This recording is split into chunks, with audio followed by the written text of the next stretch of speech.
Good afternoon, everyone, and a very warm welcome from all of us conducting this instruction course here in this prestigious AIOC meeting in Mumbai, DreamCon.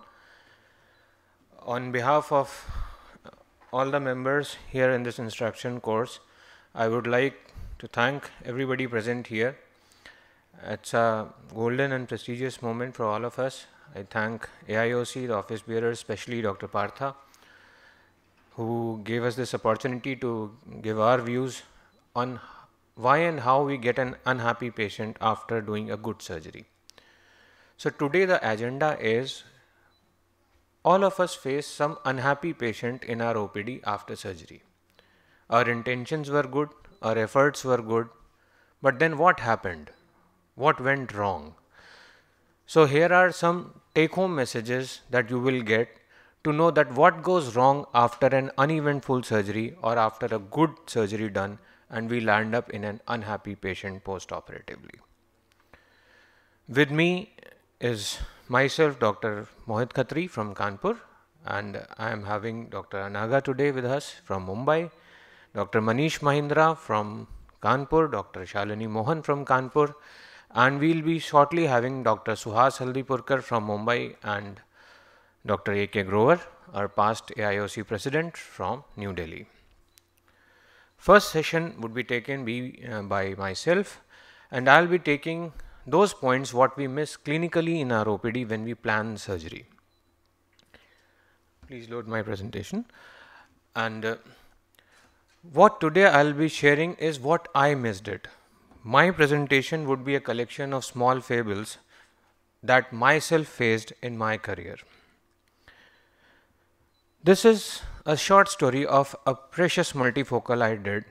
It was a clear and simple case. Patient came for cataract surgery in left eye. She had a good grade 2 cataract in left eye with a normal fundus. IOL power was done by IOL master. 24.5 diopter was the power. In the right eye, the patient was pseudophakic, done somewhere else. Good 6.6 N6 vision and a multifocal in situ. Obviously, I planned a multifocal. And then a good multifocal was done. Nice looking surgery, good, well-centered IOL, and I was happy. Then, in post-op, patient came out to be 618, N10, not improving with glass. I was quiet, nothing wrong. My confidence was shattered, something has happened, optometrist came running. Literally, I pulled my hair when I thought back, was I dealing with some amblyopia? I had no details of the other eye. The other eye patient was happy, I never gave any attention, I did the other eye. IOL power was not bad, 24.5, but still I was dealing that. So what carry home message we got?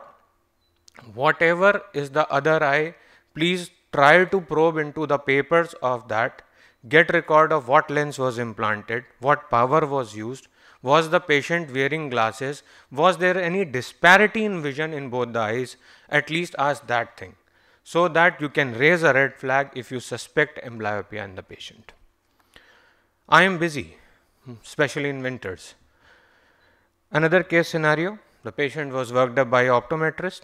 I saw the patient under dilated state. All readings were nice and good. Finally, a premium IOL was planned and monofocal, and in fact a good surgery done. Nice rexis, bit large, good overlap, and patient had a quiet eye. Post-operatively again 618, not improving again, quiet eye. My mouth was wide open as I gazed into Amma's eye and saw that it is divergent. I never ever thought that I have to put a torchlight before cataract surgery. So I was busy. My eyes were stuck into the eyepiece of slit lamp. I am busy surgeon. I saw the patient under slit lamp, and believe me, her husband never knew that she is having a deviated eye. Must be 30 years after marriage. This is the state. Then a very common complaint. You put a diamond in the eye, but the patient is not happy. Gada raha hai, chubh raha hai, dard ho raha hai. And the eye which you operate, that only aches. That only is red, that only itches. So, non-resolving grittiness and discomfort after cataract surgery is very common. We see the grade of cataract, we see whether or not any comorbidity is there, but then we give copious amount of drops. Patient is having keratitis, make 1 hourly prednisolone. Okay, done.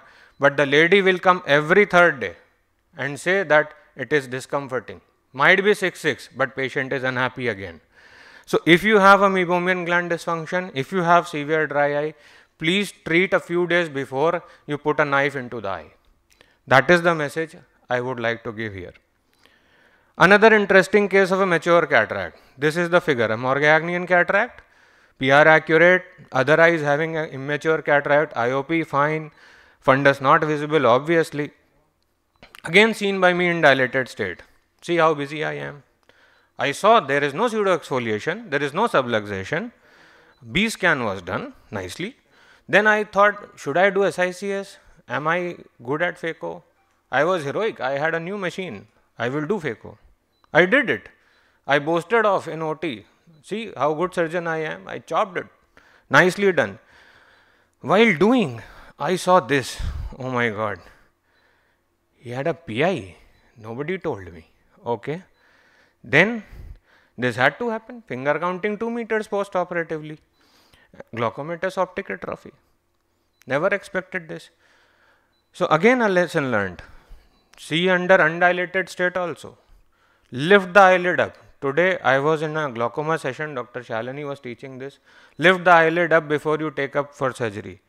This could have been seen, but I am a busy surgeon. I can't. And I did not. So, a small Pandora box. This was a very naughty child, sustained trauma, came up with this kind of state. A small brown thing you can see over the cataract. It was a wooden stick injury. I thought might be some pigment, might be a foreign body, not visible. Child was just running here and there. I could see only under torchlight. Then very uncooperative child. I could just throw some light from indirect and a good glow was coming. Fine. Finally decided to take the child under GA and took it up for surgery. While doing surgery, I saw this. What is this?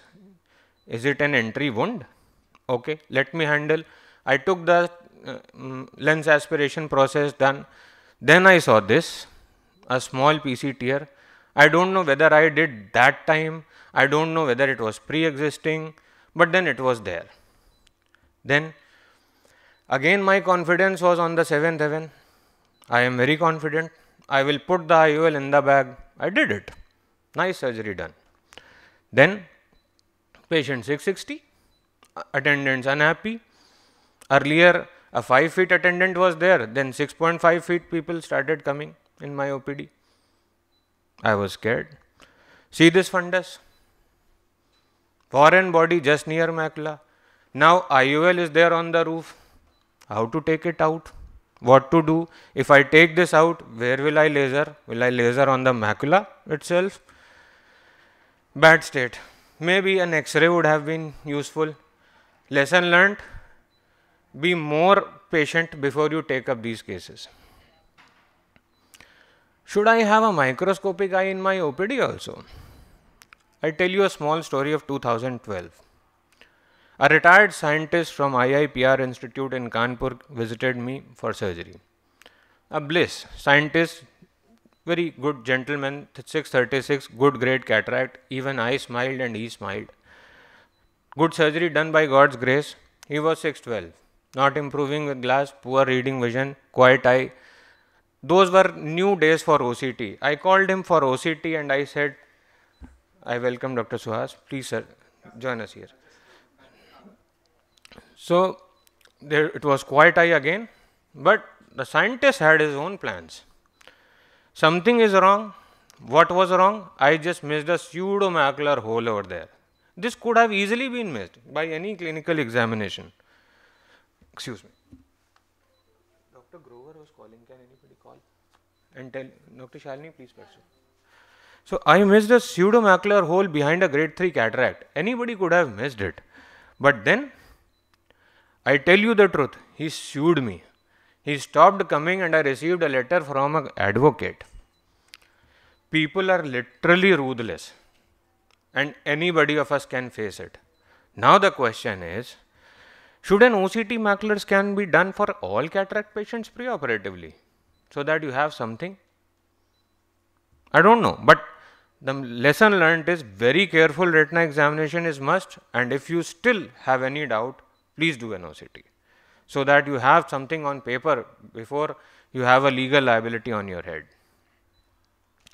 To conclude, it's smart and good to learn from your mistakes, but I tell you, it is better to learn from others' mistakes, and today I am putting forward my mistakes. So please do learn from my mistakes, and that might help to smoothen your career. Thank you. Sir, please come.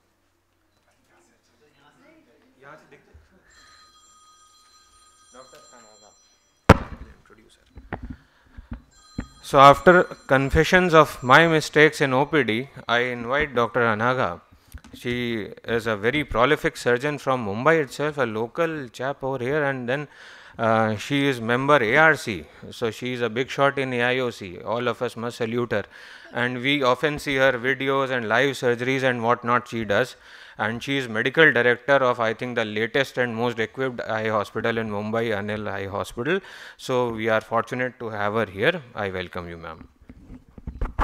Thank you so much, Dr. Mohit, for including me in your IC and for such a lovely introduction. A very good afternoon to all of you, and on behalf of the LOC, I hope all of you all have had a very good time in the conference and have had a comfortable stay in Mumbai. So I hope this becomes a very memorable conference for all of us. So this is a very unique IC, and I compliment Dr. Mohit for choosing such a topic. And today we are going to discuss a lot of angles and a lot of parameters, how we can go wrong and what we need to do to correct our mistakes. So yes, now we come to the second topic, and that is an unhappy patient and due to some kind of biometry errors. So we all know that a pre-operative assessment, I cannot overemphasize the fact that it has to be precise, accurate, and yes, we have to hit emetropia. But there can be problems in keratometry, there can be problems in the biometry of the A-scan, axial length, or the IOL formula. A lot of errors are correctable, and all of them have to be prevented at all costs. So you can have not only the measurement errors but also manual biometry errors, whether it's just a mislabeled IOL or the transposition errors. And yes, we will also touch upon special situations where you can have problems and you need to take extra care. So let's see a few case examples. Case 1, a 55-year-old female, history of arthritis. She was operated 1 year ago elsewhere, and she was very unhappy with the earlier surgery. And now she came to us for the left eye cataract evaluation and workup. Now if you see the IOL master reading, it shows a cylinder of 2.78 at almost 100 degrees. Now we did, for all our toric patients where we are planning a toric, we also do a topography. Now if you see the topography of this patient, you can see there are a lot of dry spots. And if you see the astigmatism on topography, it's 1.64. And if you compare it with the IOL master, it's 2.78. So definitely there is a lot of disparity between and discrepancy between the two measurements. The patient complained of arthritis, so definitely this shows a poor ocular surface.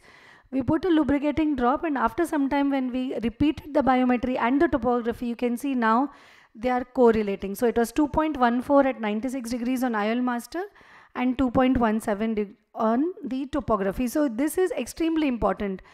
I would go ahead and say in today's day of using masks and so many other problems like excessive exposure to digital devices, every patient you should consider as a potential patient of dry eye.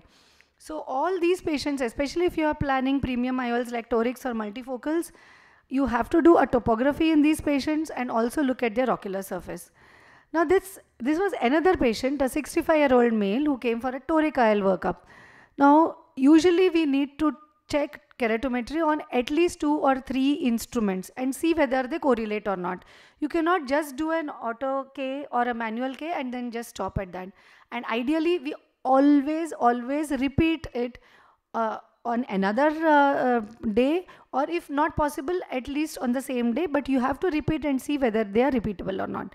Now here if you see, you can see that there is a wide range of keratometry right from 0.73 to 1.75. So this is not acceptable. Again, The reason here was the patient was a chronic diabetic and the T-BUT was just 4 seconds. So no matter what the patient is, and look at the topography also, so it shows irregularity. So you should not overlook any kind of discrepancy between instruments. While doing biometry, be very careful, no dilatation, no applanation to be done before biometry, and also ask for history of contact lenses. So if there is a disagreement of more than 10 degrees or I would go to the extent of say even 5 degrees between two instruments, please repeat, use lubricants, and because we all know that even a 10-degree misalignment will cause a loss of 30% of the toricity effect, and that is why you need to be wary of these patients. Now let's look at another case. A 55-year-old patient, high myope, cataract surgery, operated elsewhere, came to us for a second opinion. It was 2 weeks post-op and she had a refractive surprise of +5 diopters. Now, when we went through the papers, there was an IOL power that used was 5 diopters, but the actual power was 10 diopters on optical biometry. So, in high myopia, the most important problem is the posterior staphyloma. So, the deepest portion of the staphyloma may be located eccentric to the macula, and the measurement may be longer than the true axial length, which is along the visual axis.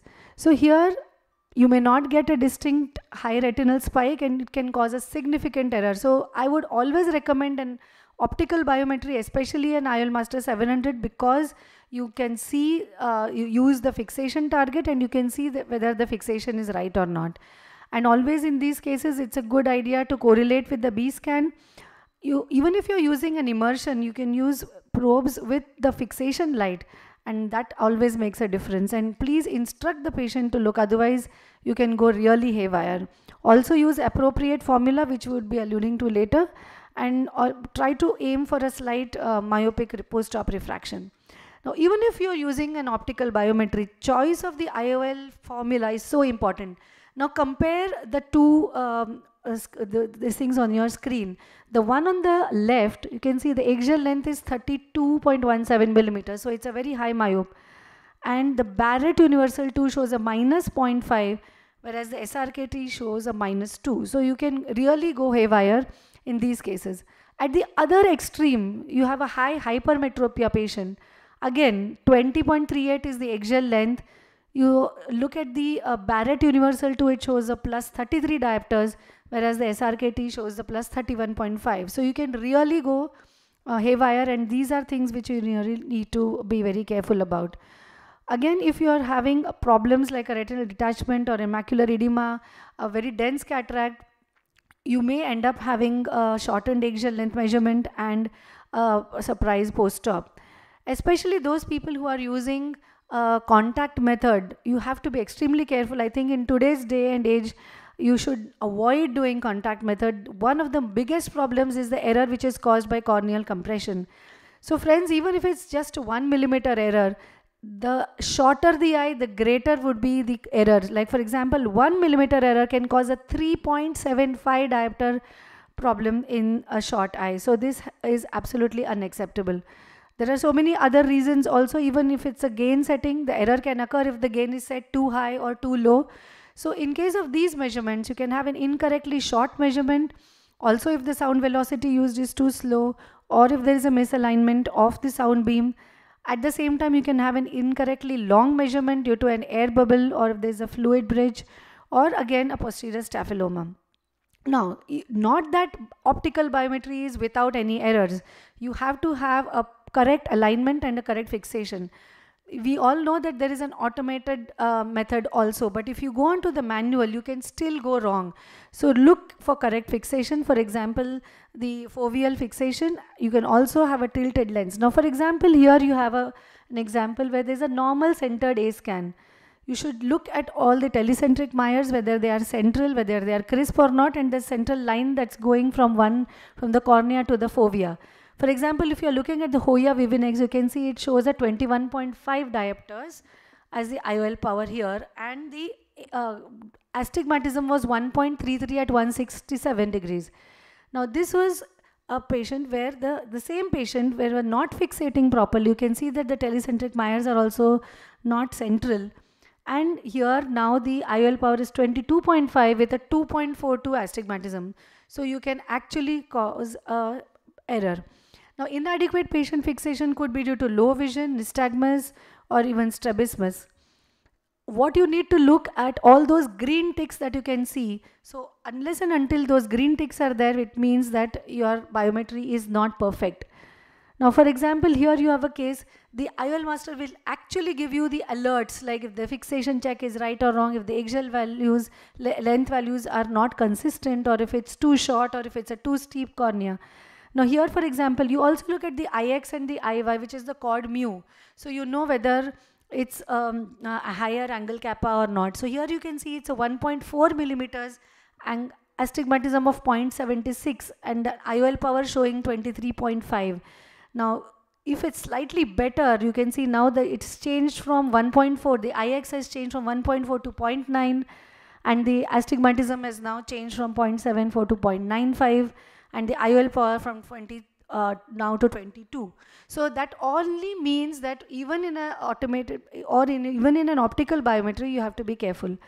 Now, this was another patient, residual astigmatism post-toric IOL.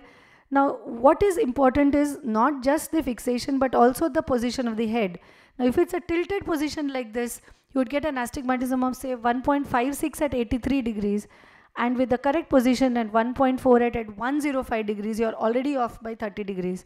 So you have to be very, very careful. Another case, a chronic diabetic stable PDR with silicone oil post-cataract surgery surprise. Now you have to actually check whether the vitreous body has been mentioned as silicone oil or not.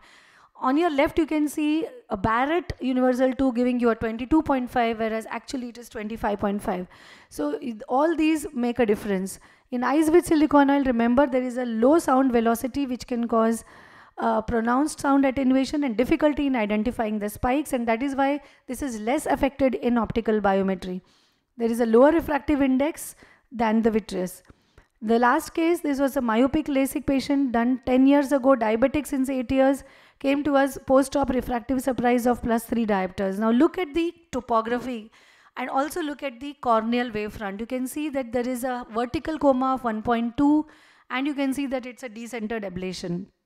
Again, when you're doing an optical biometer, you see the lens. It's shown as phakic but LVC untreated. Check what mode has been done, because most of the time it's the technician who is doing it. The technician may overlook the fact that the patient is a post-refractive surgery patient and may go on to do a routine case. So if it is LVC untreated, look at what the SRKT shows. It shows a 9 diopters. Now you should also go ahead and do with multiple formulas. So this is an ARCRS online calculator. It shows an average IOL power of almost 12 diopters. So your 3 diopters is gone there. Okay, even if you use the Haigis suite and you have an LVC mode of LASIK, you get a 12 diopters, which means it's correlating. You use a Barrett suite and a Barrett True K, not the Universal 2. Use the True K in these cases, you get 12.5, so which only means that they all correlate. So you have to do them and then check. In cases of post-LASIK, you can have errors not only due to a wrong keratometric reading, but also you know that the back to front ratio has changed. And you should use the other figures also. I would just run through this. Just one point I would like to say, that if there is a decentered ablation, even these new formulae will not work. There has been a paper by Dr. Savini which says that in these decentered ablations, you should do the aphakic refraction method, which will definitely work. So this was what I wanted to say. And just a small tip just before we leave. In case you have a patient, so take good history of refractive surgery or vitrectomy or contact lenses. Ensure regular calibration of your equipment. Check both eyes. Repeat whenever in doubt. Use an IOL formula depending on the eggshell length. Repeat the keratometry if there is less than 40 or more than 47. If there is a difference between the two eyes or poor correlation with refractive error. Repeat biometry if the eggshell length is less than 22, more than 26. Difference between the two eyes of more than 0.3 millimeters on prior keratorefractive surgery. Personalize the lens constants and reduce manual errors. Thank you so much for your kind attention. Thank you. Thank you, Dr. Anaga. Very valid and important points highlighted by ma'am. Thank you for being with us today. I welcome Dr. Grover sir in our ICs. He has consented to be with us. That's a proud moment for us. And for the next speaker, I have the privilege to invite Dr. Suhas Haldipurkar. and he's very renowned anterior segment surgeon, and we are blessed to have you, sir. And he has been kind towards us because our speaker, Dr. Sudhir Srivastav, could not make his presence over here, and it would be great when we listen and see the carry home message which Dr. Suhas is going to give us today. Dr. Grover, you can please come forward and take your seat. Thank you, Doctor, for this opportunity. I'm sorry since these were last minute cases put together. They are not in a proper flow, but I must compliment Anaga for a beautiful, very informative talk. What I'm going to speak about, my topic is my technique went wrong. So obviously these are all surgical mishaps that happen, but sometimes it is important that from each mistake that you have made, you learn something. Now what happens normally is when you're operating, your attention is focused onto one thing, that is nucleus management. And when that happens, very often, there are a lot of things happening around and you miss looking at them. If only your attention can once in a while go around, it makes a huge difference. It can definitely help you avoid those things. Now here is a case which was very easy for me to avoid it if only my attention had gone. And what's going wrong here is that sometimes, I mean, this is an... They haven't started. Oh.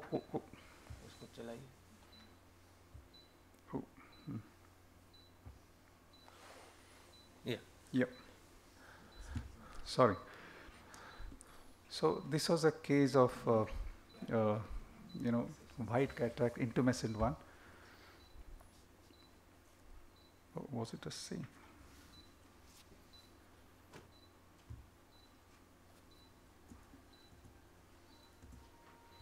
Yep.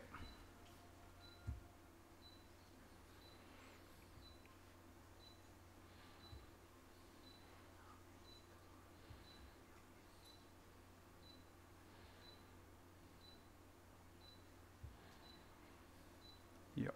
So the rhexis has been proper, and after the rhexis, when the phaco starts, I'm more focused on the phaco, but now this is a very old film, maybe more than 12 years.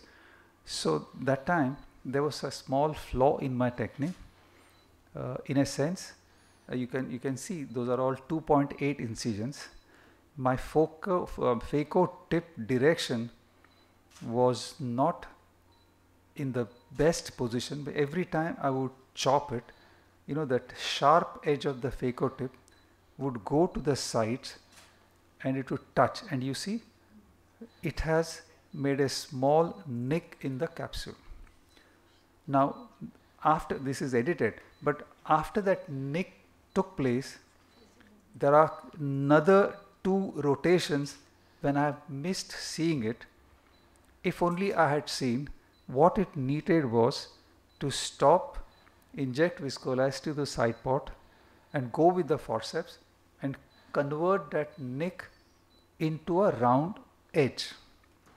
But fortunately nothing happened. You can see those the edges flapping. Now this is one important thing which was brought to our notice by Dr. Rohit. Sometimes this tear can go to the posterior, and if it doesn't go, then a surgery phaco is uneventful. If it goes, sometimes it goes even before your nucleus management is complete, and then to get a lens of your desire into the bag or into the sulcus becomes difficult.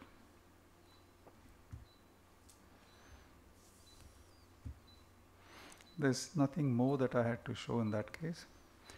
So this is a case where I learned the hard way.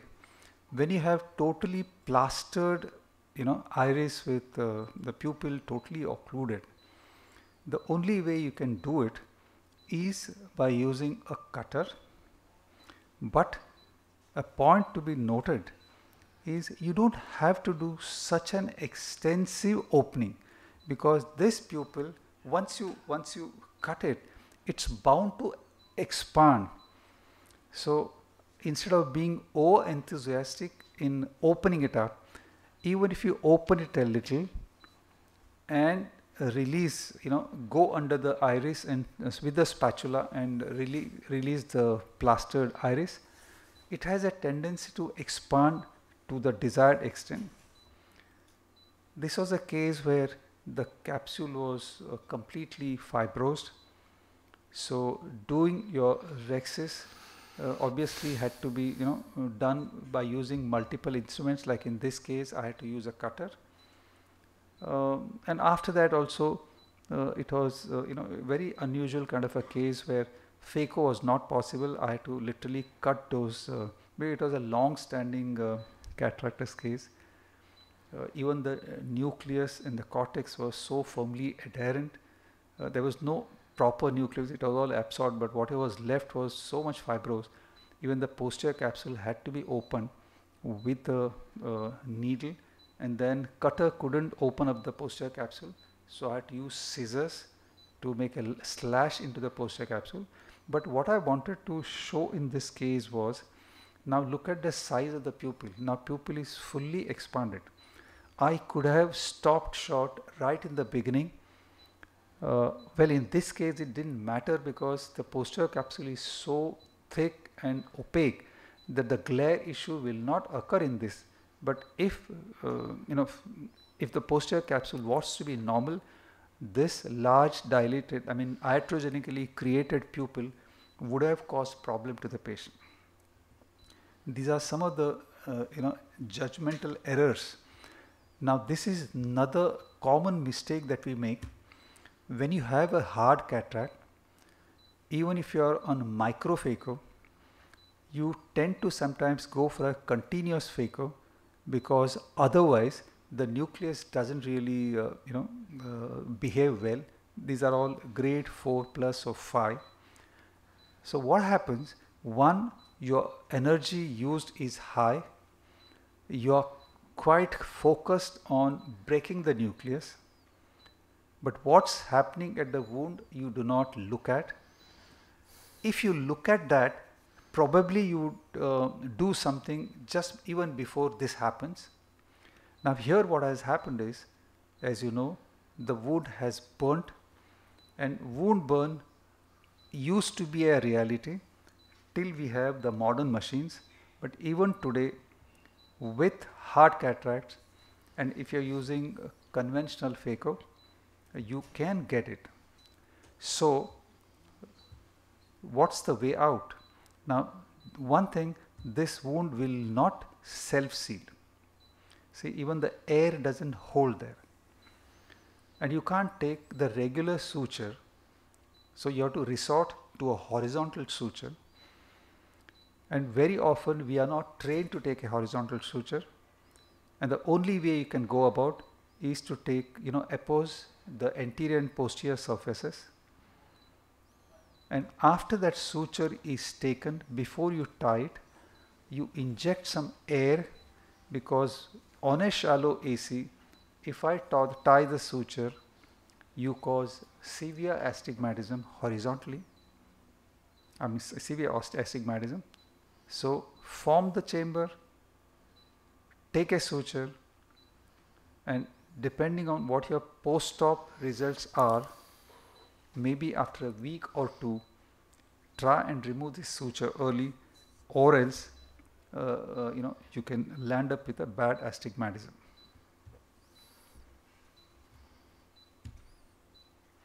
Now this is a classic case and a judgmental error.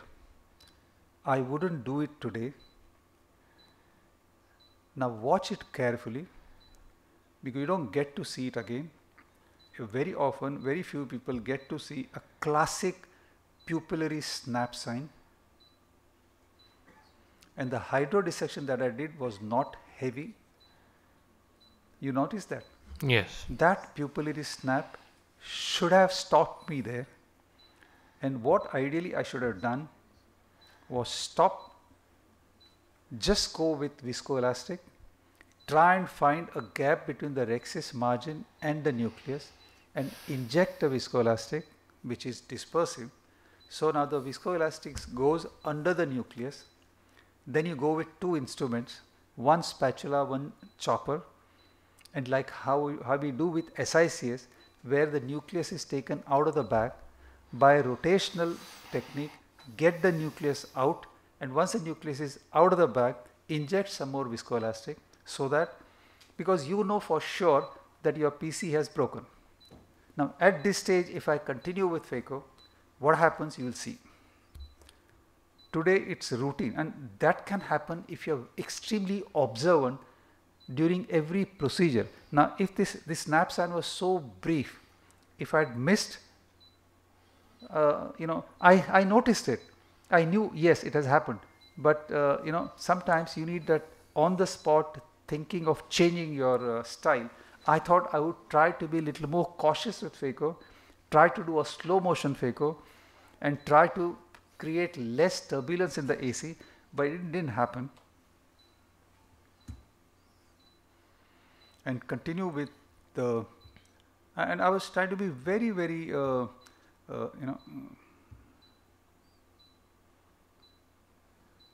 very slow with it, fully knowing that at any stage it can happen, but before it happens I have to be careful, but that was not to be, and half the nucleus has already dropped in.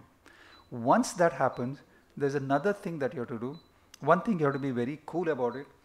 You have to assess the hardness of the nucleus that has gone in, and here obviously the nucleus was not very hard, which is easily manageable with fragmentome. So I just go about the case like normal. While doing this cortical wash, even if some more of cortex falls in, I'm not really worried, because anyway this patient, after the lens is put in, is wheeled into the VR theatre. I mean, if you are fortunate enough to have a VR theatre working at the same time, it's no big deal. But otherwise, I would just put a lens, suture the wound. But normally as a cataract surgeon, we don't suture it, but here you definitely suture it. And then either on the same day or after a while, when the vitreoretinal surgeon feels that's the appropriate time to intervene, he goes in. But when this happens, what's important is we talk to the patient, we explain what has happened. It is so very important that you kind of subdue your ego and tell the patient that a small mistake has happened. This is very common, and it happens for a reason. That happens either because the injectors were faulty, or they were not maintained well, or you didn't check it before implanting it. Now sometimes this trauma will go unharmingly, but in this case that shoot caused so much of a trauma that from the angle it started bleeding. And the choice for me was to either try and contain that bleed at that time, but I just couldn't stop it.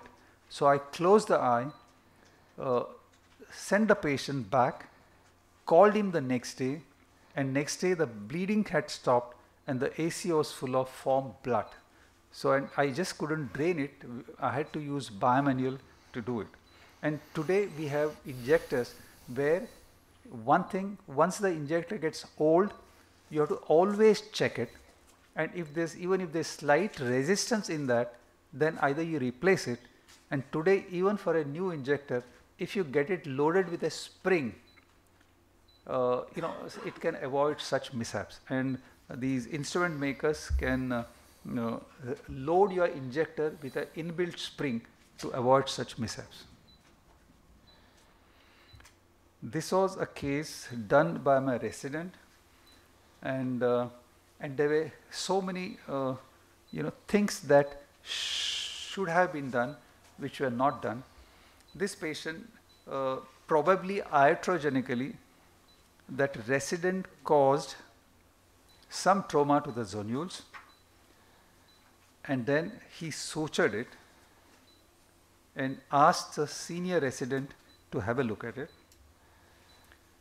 The first mistake here is, if you have noticed zonular rupture, first and foremost you have to put hooks if you are planning to put a ring, because putting a ring itself can cause trauma and cause more amount of zonular dialysis, or the angle from where you are putting your endocapsular ring has to be such that such ripping of of the zonules should not occur.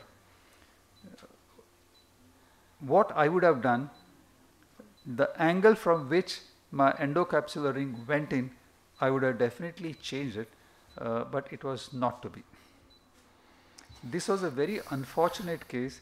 Even this case was easily avoidable. This patient had a large cornea, and he was operated with single piece PMMA lens in the sulcus, and the lens had shifted to one side, and patient was extremely unhappy. And because the white to white was so large that putting a sulcus, scleral fixated or any of these newer techniques was difficult with the prevailing lenses. And when that patient was taken up, the only choice for the surgeon was to use an iris clip, but unfortunately that patient happened to have extremely thin iris. So during enclavation, it caused a big tear in the iris. So without repairing that, putting that lens was going to be difficult. So the surgery was abandoned by him. This was sutured, and subsequently this patient underwent retrofixated 3-piece foldable lens in a different axis. By making a 2.8 incision, it was possible to do it. This case would really bring tears, because the history is this patient underwent trifocal in one eye 1 week before. The vision was 6/6 and 6. He was happy, and he was posted for the second eye, done by my colleague. And there were certain things we could have done, but watch this surgery. You will never get to see it very often not in your lifetime, because this is extremely, oh sorry, not this one. Oh, that means I missed it. Sorry, no, I thought I was trying to show you another case. Now this is a usual thing. This happens very often. Now, and there's a reason why it happens. As a rule, we take it for granted that our lenses are loaded well. When you load your lens, make sure that your both the haptics are properly within it. What happened? So both the haptics are loaded well, and when you close it, and as the lens progresses, you have to be sure that the lens is progressing and the haptic is seen well. Now in this case, it was not looked at under the microscope. So the leading haptic just broke. This could have been easily avoided if the surgeon was watchful, and even if part of the lens has already gone into the AC, it is still possible to withdraw it and avoid cutting of a lens. There are different ways of cutting. Many people would cut half and just roll it out through the 2.8 or 3 millimeter. I prefer to use the forceps and the cutter, lens cutter,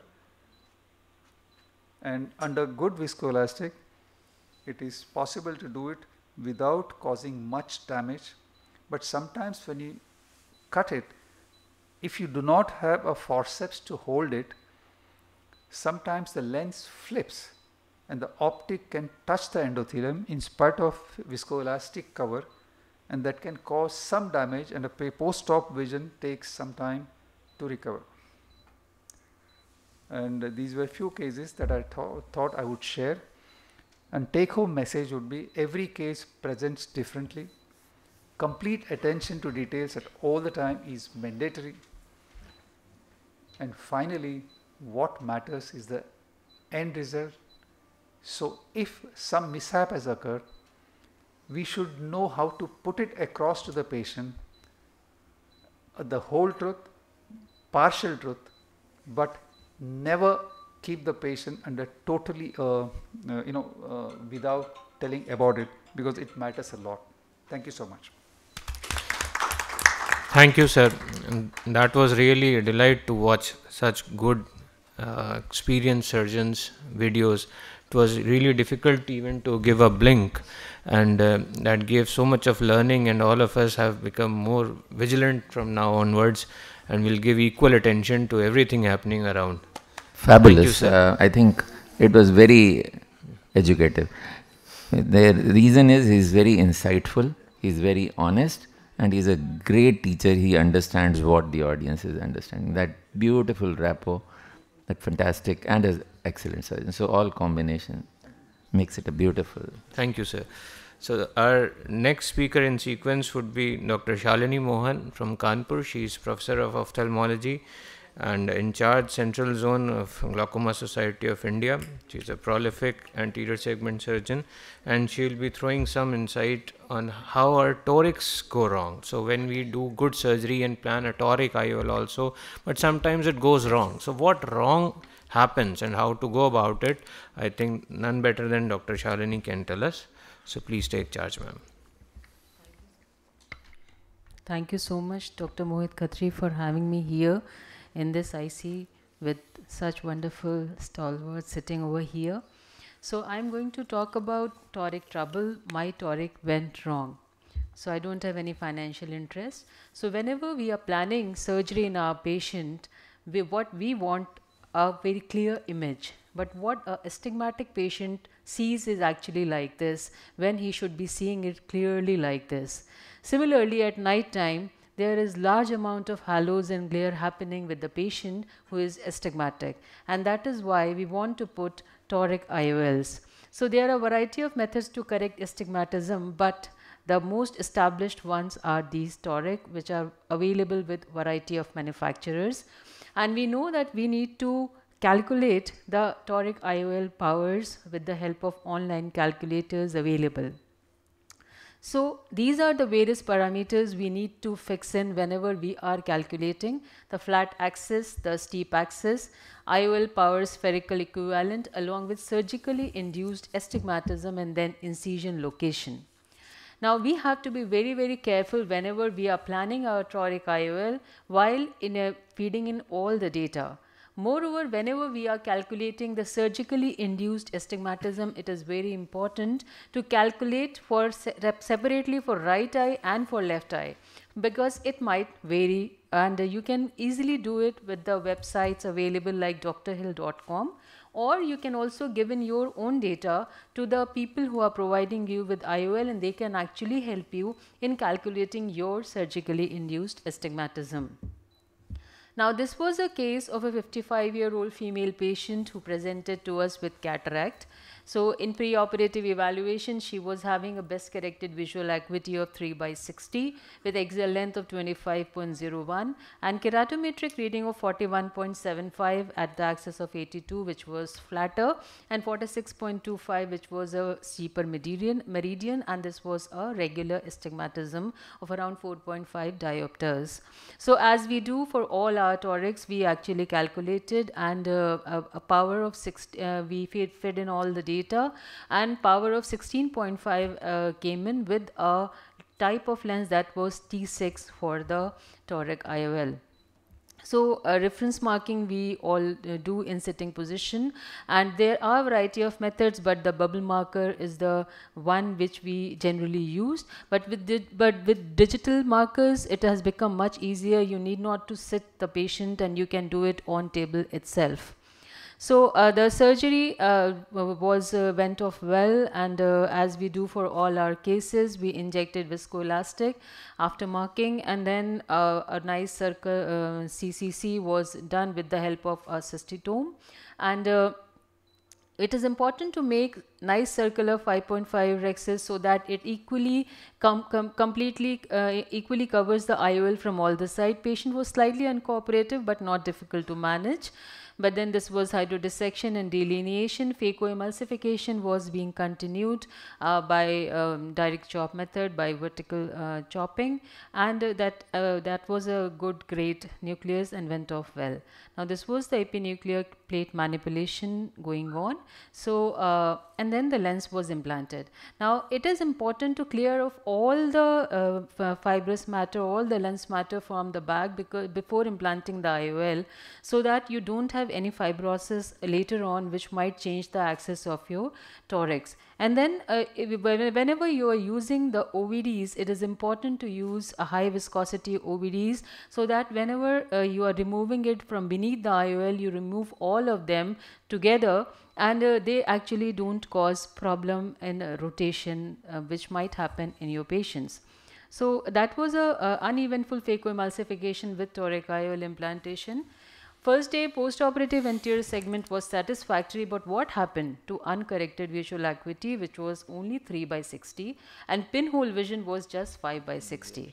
So that was a kind of bad surprise for us, because we were expecting much good results for the patient. Fundus was absolutely normal, and then we checked the IOL power in pseudophakic mode. And what was happening to refraction? Refraction of the patient came to +4 diopters and -9 diopter cylinder. So actually it got reversed, which was -4.5 diopters a cylinder, and suddenly it got doubled. So now we started scratching our head. So we know that if there is a rotation of just 1 degree, there is 3.3% loss in the toric IOL powers. If it is 10-degree rotation, there is 1/3 loss of efficacy, and if it is 20-degree rotation, it is 2/3. So if your power IOL has rotated by 30 degree, it is complete loss of toric IOL efficacy in the patients in these IOLs. So now what has happened? The astigmatism actually doubled. So that was the problem, and that means the IOL rotated by 90 degree. So like we were puzzled, is it possible that the surgery we did and the IOL rotated by 90 degree? So we dilated the patient and we checked. The axis was exactly the same as we planned. So now what? There was no answer to any of us. Was the markings on the IOL that was wrong, or the data which was fed in, like flat axis was entered at the steep meridian? So we talked to manufacturers also, and they were ready to change the IOL. But then we thought, why not to go for a minimal manipulation? Why not to check and rotate? So we rotated the IOL by 90 degrees, and that actually gave us smiling patient. So sometimes it might not be your own fault, but there might be something else. Do think out of the box, and you can have some surprises like this also. So rotation is quite common. This was another patient we did, and this was the IOL was to be implanted at around 83 degrees, but then it actually went against that, and this was taken up for OT, and he was dialed. The thing is that how much rotation is to be done, that is very important, and for that you can actually calculate it from this website, which is astigmaticfix.com. You can feed in your data, your refraction, and then you can get how much rotation you have to do to get the accurate vision of 6/6. So is it rotation common with us only? Not at all. In fact, if you see various studies, there are published data that rotation depends on the power of torus, and that is bound to increase with amount of axis misalignment. In fact, early rotation is seen maximally within 24 hours. So do not forget to dilate your patient the very next day and then check about the markings, so that if there is problem, you can immediately manage the patient.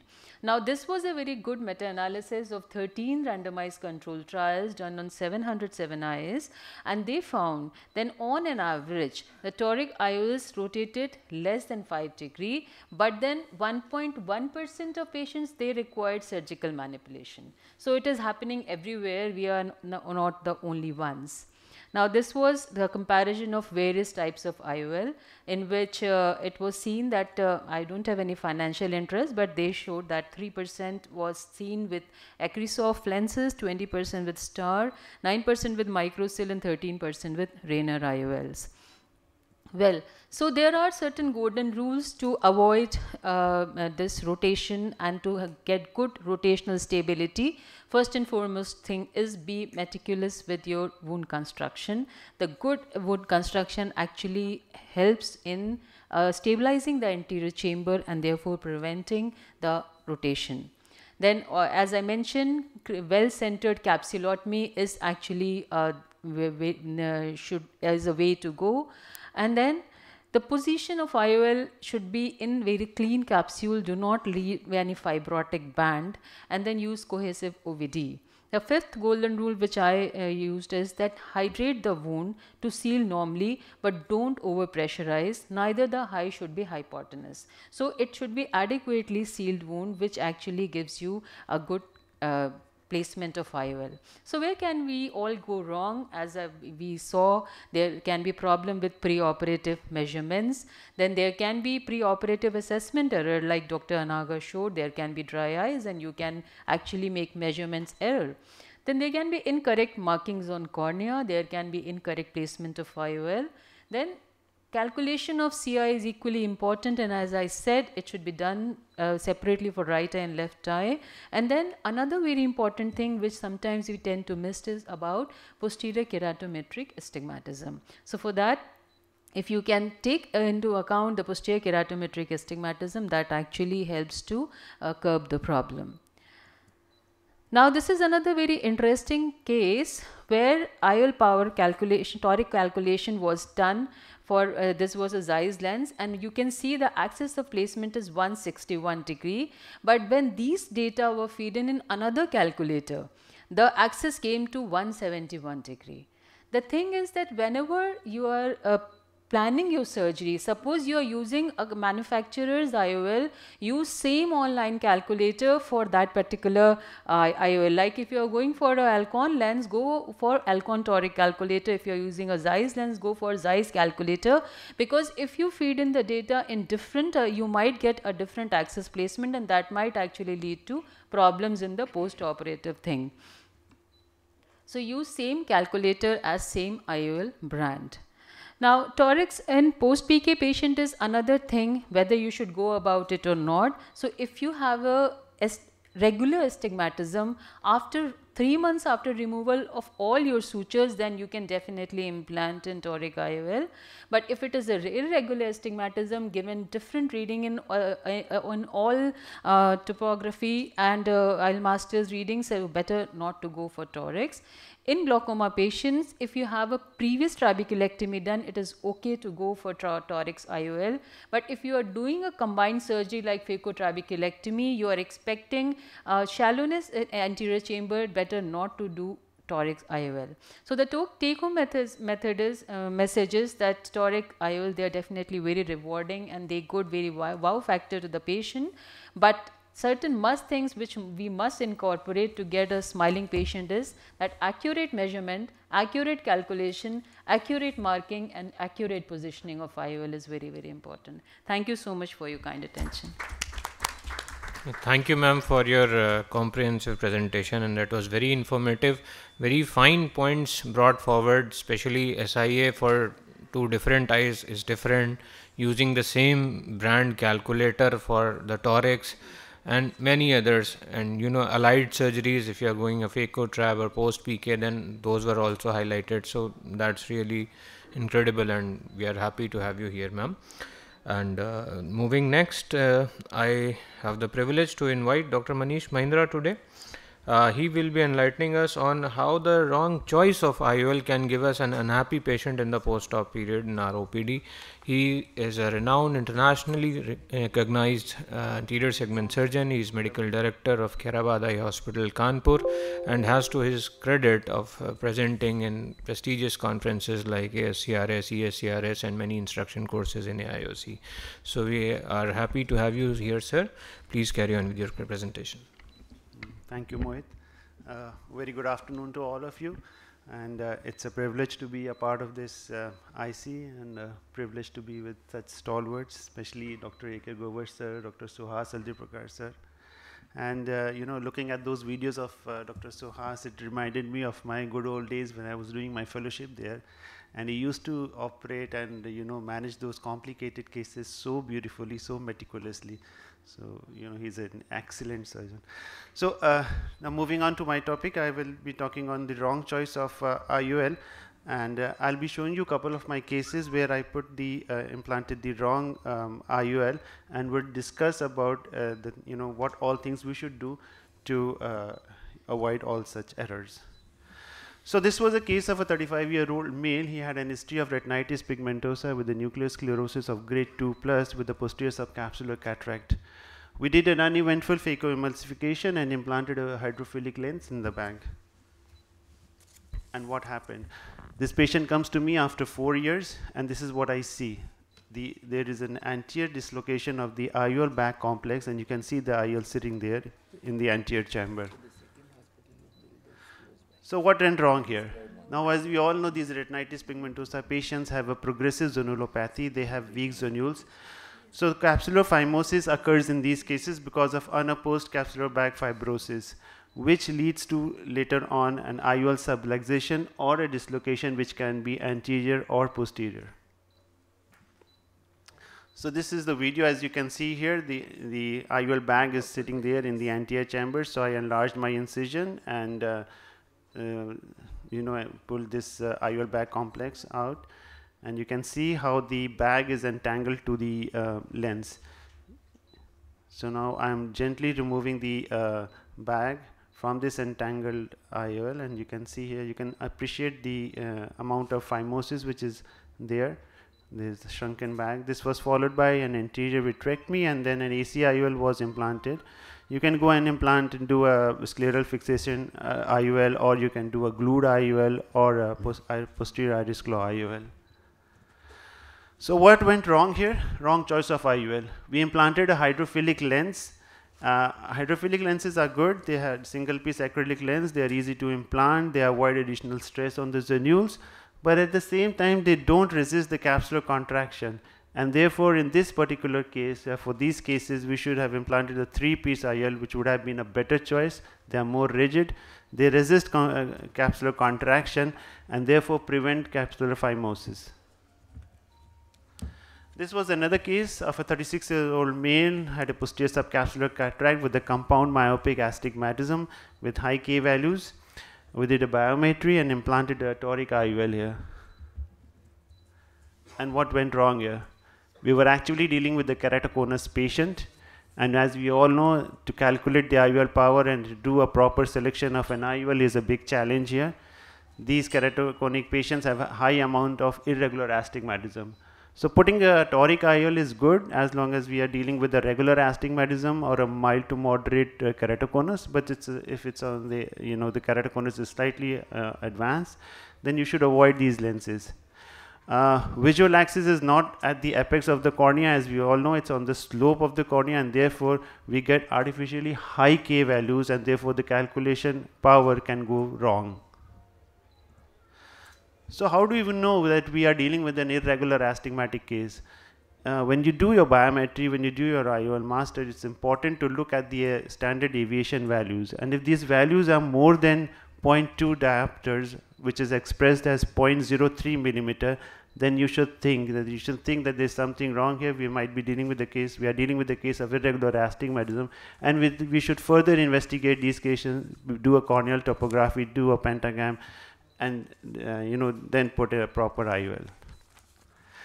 This was another case of a myotic pupil of a 76-year-old male who had a mature cataract with a senile myotic pupil. He wanted trifocal lenses, and we said, okay, we'll go ahead, and we did an uneventual phacoemulsification and implanted a trifocal IOL. And this patient comes to me after a week's period complaining that his near vision is compromised, and he's very disturbed. So now what happened here? If you look at the trifocal lens, now they have a central refractive zone with the diffractive zones in the mid and the peripheral areas.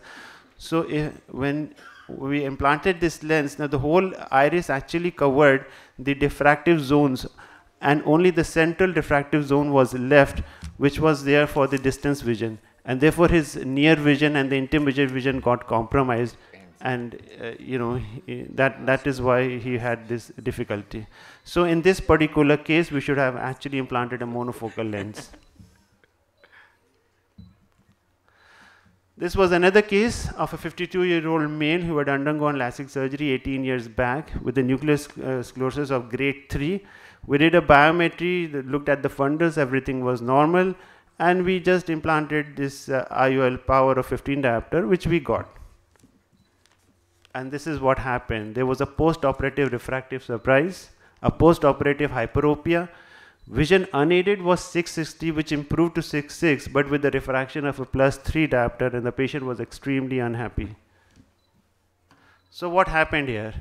Now we all know that after we do an excimer laser, the anterior corneal surface changes, but the posterior corneal surface remains unaltered.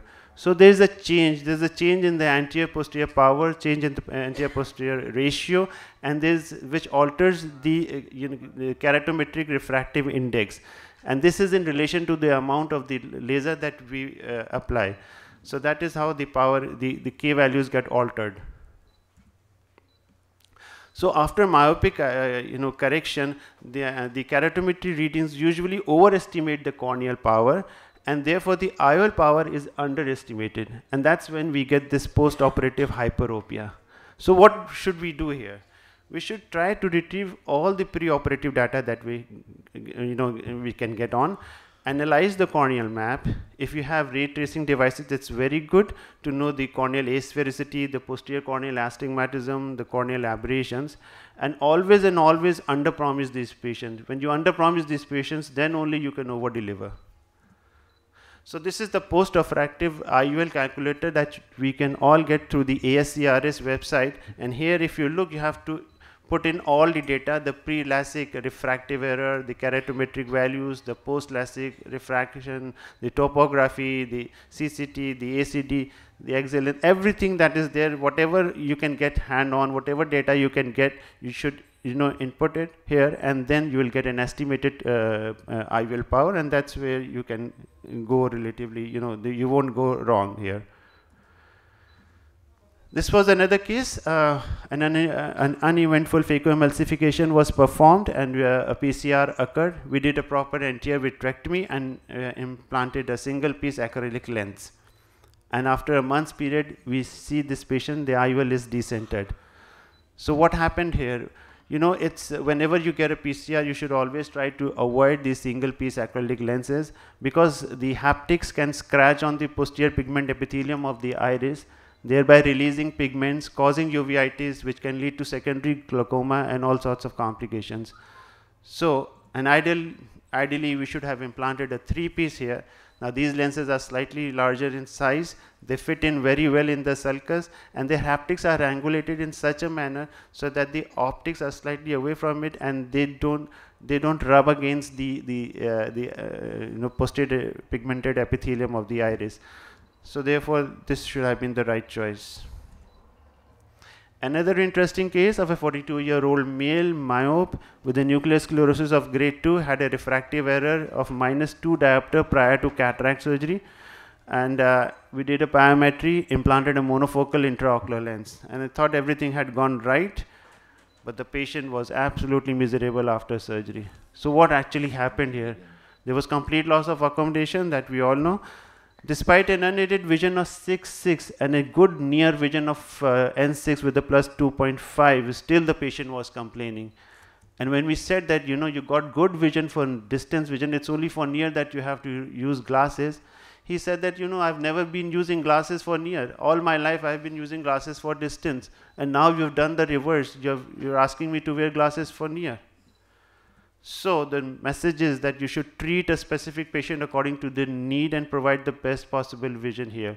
When you're dealing with these moderate myopic patients, you should overcorrect the IOL power and make them slightly myopic. When you make them slightly myopic, they're quite happy, because for near they are comfortable using they are comfortable, without glasses. And even if they have to wear glasses for distance, they don't mind it because they've been doing it for years. So that should have been the choice.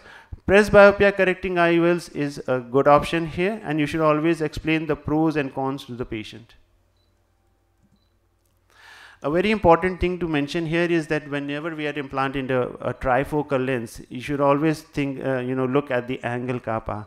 Now, what is angle kappa? Angle kappa is basically because the IOL should be right there in the center at the angle kappa, which is the distance between the center of the pupil and the visual axis. So what is this? So if you look here, if you see the diagram here, you will see there are 3 dots. You see there is one green dot, the blue dot, and the yellow dot. Now the green dot is the optical center, which is actually the center from the nasal and the temporal limbus. So that is the optical center. Now you have the pupil center, which is the blue dot, which is the center of the pupil, and the yellow dot, which is the visual axis, which is the line drawn from the fixation point to the fovea. And your lens should be right here in the center, somewhere between the visual axis and the center of the pupil.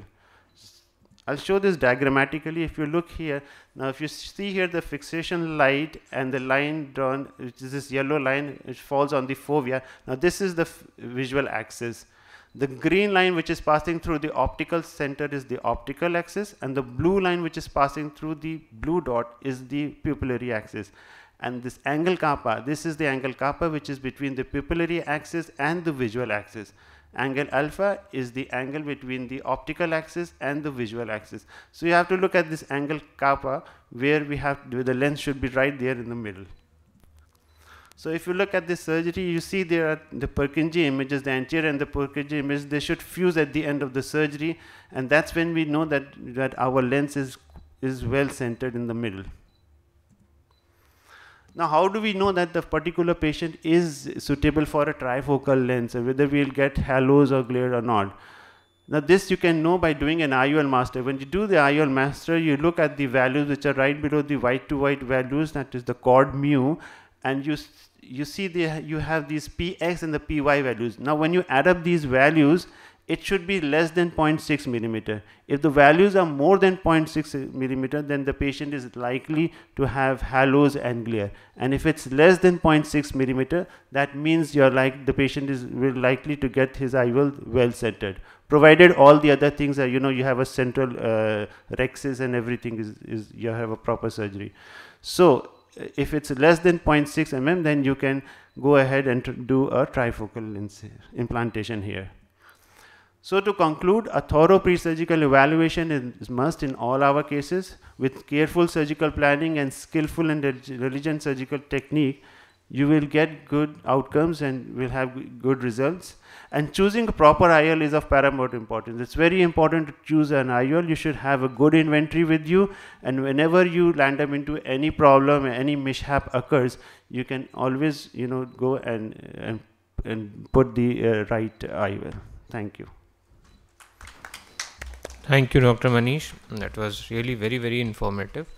And now we have been waiting for this presentation. We have Dr. A.K. Gruer sir here with us. He needs no word of introduction. He has been awarded Padma Shri. He was the president of AIOC. He's chairman of Sir Gangaram Hospital and teacher of teachers, I would say. So even after good OPD work, good surgical skills, good choice of IOL, good biometry, still we can have unhappy patient. So now what is left? So let's explore what more is possible and that nobody better than Grover sir can tell us that how can we prevent such things happening in our OPD and how can we have most of the patients happy. Thank you, Mohit. Wonderful to be a part of this beautiful course. If you look up the program book, this is the last printed talk in the last session of the conference. So what is the worst communication error that the last speaker can do is to talk too much and keep you away from a good, nice, well-deserved lunch. I'll try to be brief and talk about communication errors. So what is communication? The imparting or exchange of information by speaking, writing, or any other medium. Why do we do communication?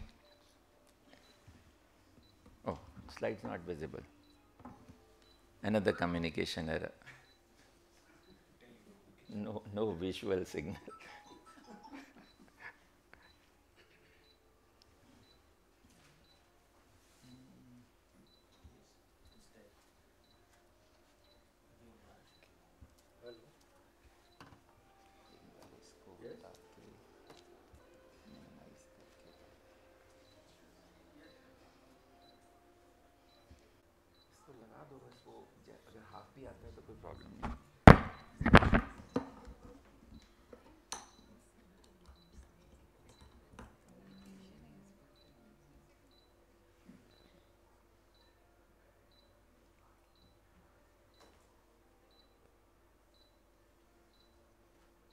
इसको एक बार फिर से करके लगा दो just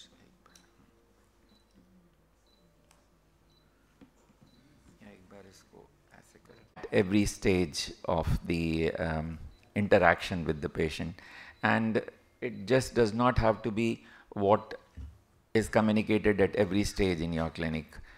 That is one aspect of it, starting from the body language and the expression and the way of dealing with the patient, whether he's communicated to with respect and handled with all the courtesy that is needed, from the phone conversation to the reception to the workup with by our optometrist to the clinician and the surgeon and to the counselor and by everybody else. That is just one aspect of it. But the ambience also plays a role, and the what you have put on your reception, what you put in your chamber, all that is good communication. So if you want the patient to understand a little more about cataract surgery, you need to have communication regarding all those aspects on display in your center, which will send positive vibes, which will build confidence in him and in the procedure that you are going to choose to do for him. So नहीं हुआ तो direct इससे फिर से एक बार try कर लें.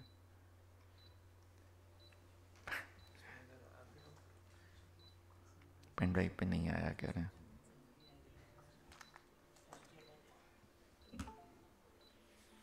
So that is one aspect of it in the pre-operative communication, and what all you need to communicate in your pre-operative communication is to, one, assess what the patient wants, what his psychological makeup is, who's the decision maker in the family whom you need to communicate with, and make sure that his psychological needs are met. Then what is it that he is looking for? That is very important for you to assess, and of course communicate all the factual information that he needs to take his decision, and make sure that you make him feel that he has taken a decision, rather than the communication being such which leaves him feeling that something has been forced on him. So that is a very, very important aspect of communication in the pre-operative period. So a little extra time spent by your counselor and eventually by you in decision making. Very often the patient will come back and say that whether you're going to use a femto procedure or if you're going to use a trifocal lens, unless he has had a final word with you, he often doesn't want to take that final decision. So one, the signal by the counselor also needs to be very clear, and then the signal from you should also reflect your confidence in that procedure. In fact, that comes out of honesty. If you honestly feel that that is the best procedure for him, that's the most convincing way of conveying it to the patient. And I mean, in terms of analogy to oculoplastics, people ask me, how do my patients for unilateral ptosis get a bilateral sling done? Because I said, because I feel that that is the best that I can do for him, and that I'm able to communicate to him. So that is the similar analogy here. So the procedure that you're doing, if you honestly feel that you're doing the best for him, you will be able to communicate that to him. So that is about the pre-operative communication. The communication during the surgery also is important in various ways. I mean, one, the ambience of the operation theater, how you're communicating to the patient, informing him, talking to him, telling him that this procedure will cause a little discomfort, that he has to look at the light, but should not cause any pain. And if you have any pain, please do communicate to me. Don't move your hand up, and so on and so forth. If that has been communicated to him before, and intraoperatively you have a voice which is reassuring and calming, that will work well. If on the other hand you have a complication and it shows up with a louder voice or an anxious voice or a voice raised to talk to the technician to give an equipment, that all comes to the patient. Or to communicate even a simple thing, oh, ye power 0.5 idhar reh gayi, or something like that is spoken loudly, that is a very bad signal to the confidence of the patient in the entire setup and you. So those intraoperative signals are also important. And post-operatively, there are those aspects of a routine patient who may be very happy, and if he gets to see the surgeon, he'll be very happy and things generally go very smoothly. But there are those patients where communication is required in a more elaborate fashion, because those are the cases who may not have the kind of result that they wanted. And this may be because of an intraoperative difficulty, or this may be because of a just a mismatch between the expectation and the so the chair time becomes, or was that a shortcut? So maybe we need to go to the okay. So doesn't matter. If you can just put that directly, and if it works, that's okay. Otherwise, we'll just continue. So if that is so, then you have to make sure that the communication, that extra effort at communication is given. Of course, there will be those angry patients who are difficult to handle, and you have to have those mechanisms to tackle them also, and that they are handled by somebody who's good at psychology, who can make them sit, who can offer them a cup of tea and say that, okay, we'll be talking, we'll just talk to the doctor and make sure that he sees you, but cool him down before that happens, so that the patient goes back at least reasonably satisfied. Of course, there will still be patients who will go back unhappy. Kyun, Suhas? And there'll be some who will be very angry too at the end of it. But then some are inevitable, but you have to try and minimize those with your communication strategy. So from the beginning to the end, it has to be a well-oiled mechanism that you have to build, and your way of communication, your thought process, everything has to be geared in a way that the communication at all levels is maintained well and is appropriate. And it comes body. Yes. Yeah. So one, if you have that empathy to the patient, and one that you have the confidence in yourself, then that reflects. So that's where. So both these things are required, but in spite of the two, if there is some deficit along the chain, that becomes a weak link.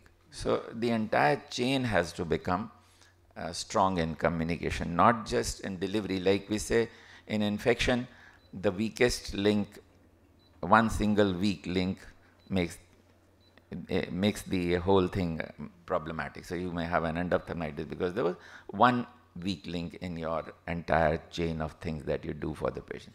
So one weak link here could also mean an angry patient, somebody not responding well enough at the reception or at the TPA desk or something, and that will end up with a blast from the patient. So you have to make sure that that whole chain works well, which is not always easy. As Suhas will also testify, there will turn out to be weak links in the system, but you have to constantly be on the watch out, look out for signals. If more than one patient has spoken about employee, then you probably need to shift him from there or shift him further away from your clinic. So some of those things you really have to be watchful of. So communication is important as much as your surgical technique, as much as your care to deliver the best for having a satisfied patient.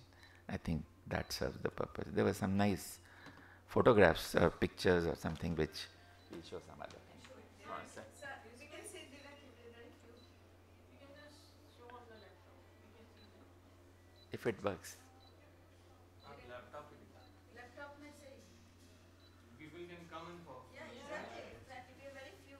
You can come and see certain laptop. Actually, that's the essence of communication. If everything goes wrong, no logistics working, still the communication is so empowered and so impactful that everybody is sitting and trying to listen whatever he speaks.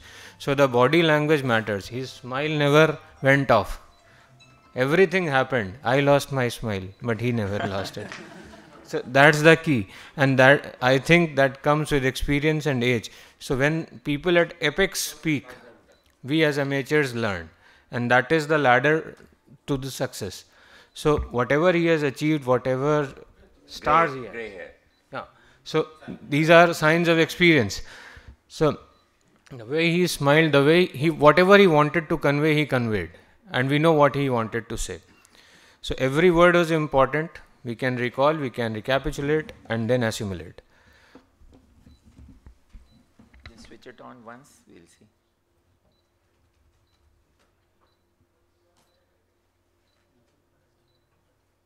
Okay, it's perfect.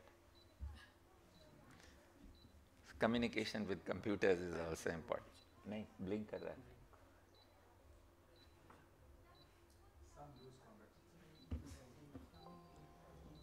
So, those of you. Yes. So you can sit here. And people can come forward. I'll hold it.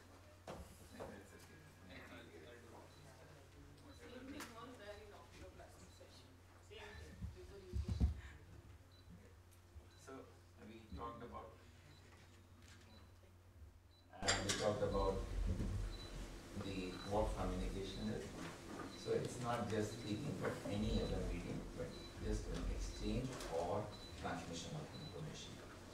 So the reason why we communicate is to help understand people and situations, and to build trust and respect, and create conditions for sharing ideas.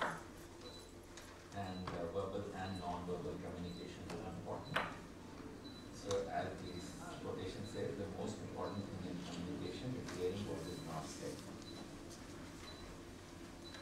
And second is empathetic listening. I mean, if you're listening well to the person, then that is half the battle won. Because if we feel that you are listening and you're taking care of it, I think all of us have learned that in the OPD, unless you've given that 1 minute to the patient initially, whatever your rush, to say what he wants to say, he'll go back there. That is the secret of all communication. Unless he feels what he wanted to say has not been conveyed, he'll come back or he'll go back in this direction. So the biggest communication problem is if we do not listen to understand. If you're just waiting to retort back to him, then that's not proper listening. So he must feel that you are attentive. And the language must be, the communication must be simple. Because as Einstein said, if you cannot communicate it simply, that means you've not understood it. So it has to be a very simple.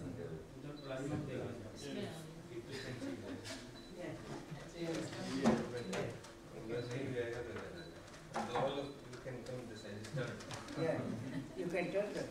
Still larger. So no, that cannot afford you can see here. आप ऐसा करो ना या पीछे So the communication with the cataract patient, as we said, preoperative, during surgery, postoperative.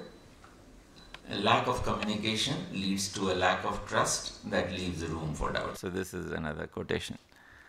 So preoperative, we spoke about ambience, we spoke about display, we spoke about the personnel. So all these are important.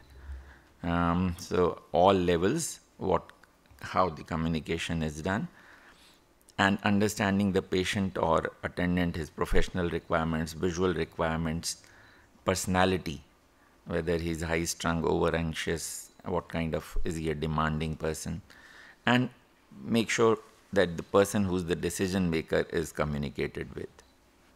And why is he the decision maker? Sometimes there are various reasons which you also need to understand. What to communicate, nature of disease, options and management, preoperative preparation, informed consent. I think this was one aspect which I did not really elaborate on. Nature of surgery, experience during surgery. This all should be communicated preoperatively. Postoperative expectations, precautions, and the financials. This has to be quite clear, otherwise it leads to a lot of dissatisfaction. We'll deal with all of these one by one. Consent, informed consent has to be detailed, specific, and this is very important from the legal point of view. Now we know, and the courts have even said that if you have a printed one, that's not enough. So you have to have something written in hand, a line maybe at the end saying that I've understood and I'm clear about this, and this additional thing about this case has been explained. If there's something specific in that patient, that should at least have that in, that'll be very, very important if he writes a line at the end. And of course, under promise, over deliver is the formula. Intraoperative, putting the patient at ease and reassurance. This will go a long way in how he recommends you to others, how he felt during the surgery. I have some nice old Hindi songs running, so which help cool me down, and the patient also, many of them, because they are our age group, so they enjoy that music. And explain the patient experience, cooperation expected, and a word of appreciation either during or after the surgery regarding that they were very good. It goes a long way. Postoperatively, likely experience and discomfort that they're going to have. If you just say a line at the end that you'll have some foreign body sensation, some watering, some blurred vision, that'll save for you from a lot of phone calls.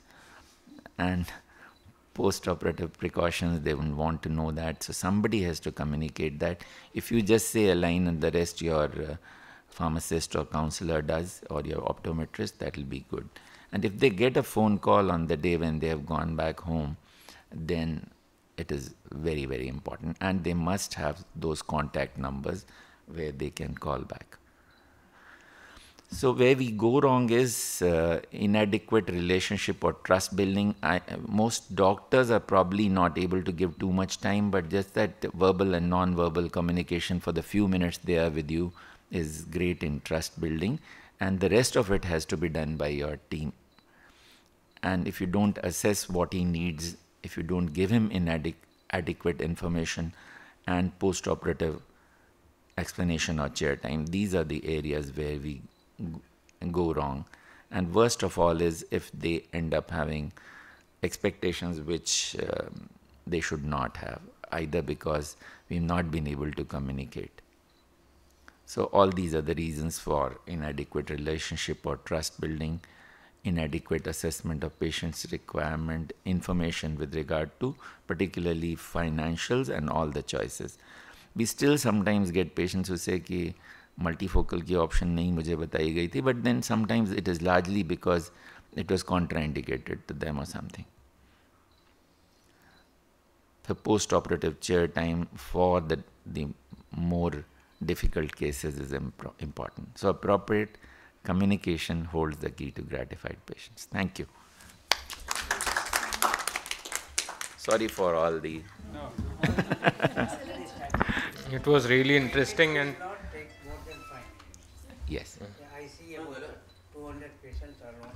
Yeah. Most of the time I communicate myself. And then if something extra to be done, I tell my assistant. He will be sitting in the next chair. My assistant will convey the person. So most often the most successful people are those who are good communicators. Second comes, I think, the being as great a surgeon as him. Yeah. We have to attend the So, but that is where art of listening. yes. आज fortunately पूरी faculty है, नहीं तो ये सारे भाग जाते हैं, एक फोटो ले लेते. Thanks everybody. The audience was wonderful. The instructors were great. So I request all my colleagues and co-instructors to have a group photograph. And thank you once again. Sir. Okay. We'll stand here. Dharwad. I saw you were surgery. Thanks for a very dedicated audience. Also, because actually they have been staying. Yeah, great audience. Last day, most of the credit goes to the audience. Not technically working, but still all right. Smile.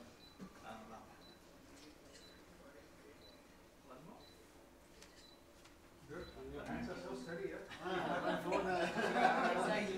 क्या बात है? Yes. Sandy. You can join us. Oh, he's taking that.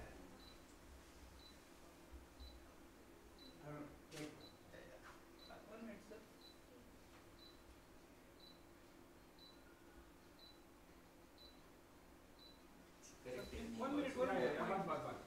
Official.